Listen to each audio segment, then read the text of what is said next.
We, the jury in the above entitled case, find the defendant, Robert Tellis, as follows. Murder with use of a deadly weapon, victim 60 years of age or older.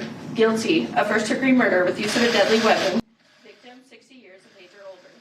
Special verdict. The jury unanimously. Now the jury is deciding his fate. The sentencing phase of the Robert Tellis trial now underway. Thank you for joining us at 4. I'm Kirsten Joyce. And I'm Brian Loftus. It has been an emotional afternoon in the courtroom. Family members have been remembering the man Tellis is convicted of killing Jeff Gehrman.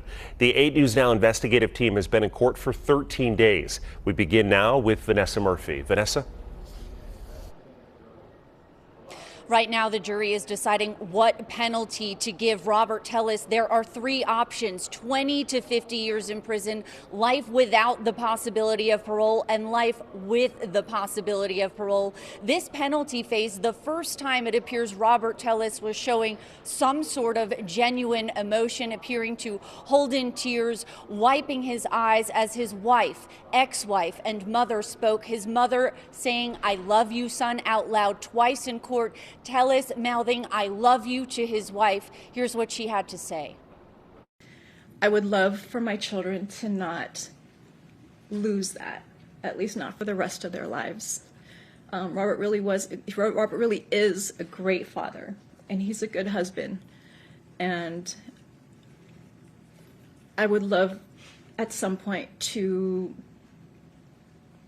give my children the chance to have their father back.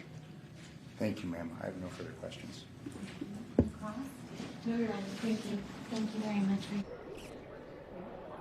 The family of Jeff Gehrman has been here every day of this trial, and we are on day 13. His 3 siblings spoke about Gehrman being a loving uncle, tenacious reporter, and how it was shocking he became the headline. He had a nose for sniffing out the corrupt, the nefarious. We knew him to be those things too, but we were very proud of his many years of service to the community and his numerous accolades as a newspaper reporter. But we also saw the side of Jeff that most people, unfortunately, didn't get to experience. Jeff loved his family. He loved spending time with his nieces and nephews. He was especially close to them. We're never going to be able to share laughter with him again, discuss sports with him, enjoy a barbecue with him, or admire his tenacious spirit. The tragic and brutal taking of his life has resulted in a loss that I don't think we'll recover.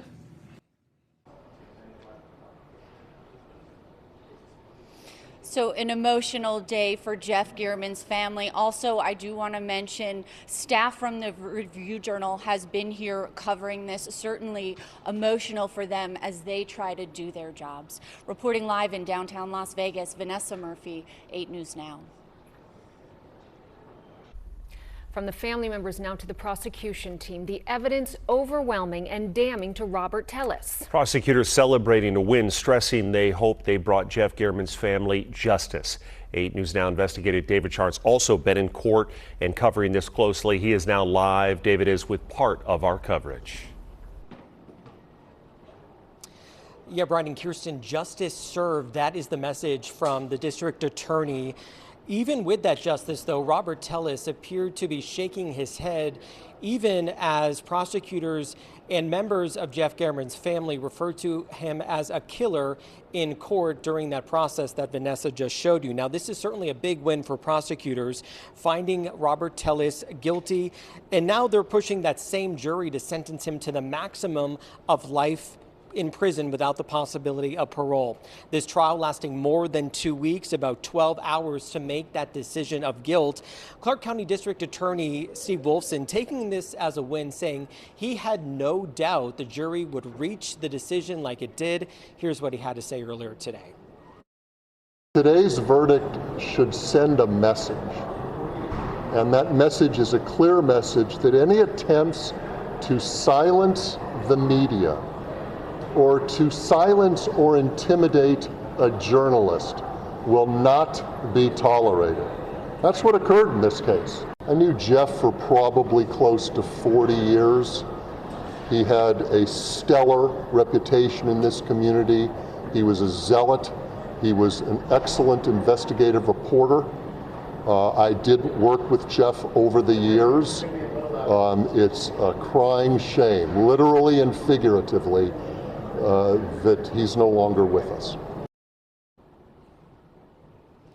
Only a handful of investigative reporters here in the Las Vegas Valley. Now, you also may remember when Robert Tellis was on the stand giving that narrative over several days where he brought you live last week. He brought up this conspiracy involving Metro, the crime lab, the district attorney himself. The DA was asked about that today, and he called that, in those allegations, absolutely ridiculous. Live at the Regional Justice Center, I'm David Sharns, 8 News Now.